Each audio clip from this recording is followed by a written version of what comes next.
This is CBS 12 News at 6. Thank you, Jana, for that live report. And continuing our team coverage, Governor Rick Scott made his rounds on several network news shows over the weekend, making national headlines. That's because the governor says Florida will not implement two major yet optional parts of the president's health care law. CBS 12's Chuck Weber has the governor's combative words and reaction from a local company.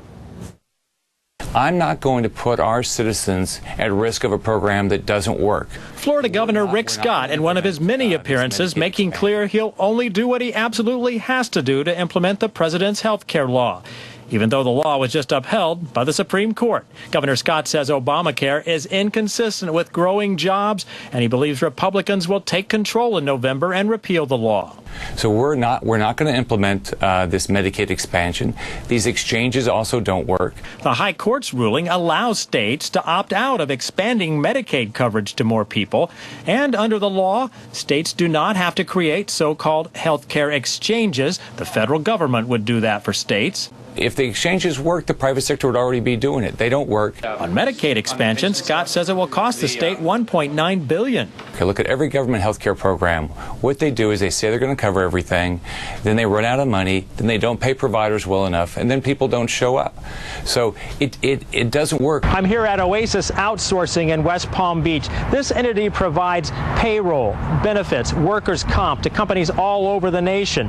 The CEO here questions some of Governor Scott's thinking on health care. And we believe it is prudent to be planning. Oasis CEO Mark Perlberg says Governor Scott has some legitimate concerns, but now that the constitutional question is settled, he says Florida needs to prepare or potentially lose on the health exchanges. The state runs the risk of losing control of how that exchange is going to work. And regarding Medicaid? We run the risk of being in a position where certain states are receiving a different level, a higher level of reimbursement than Florida is receiving. And Perlberg believes a complete repeal of the health law is a long shot. In West Palm Beach, Chuck Weber, CBS 12 News.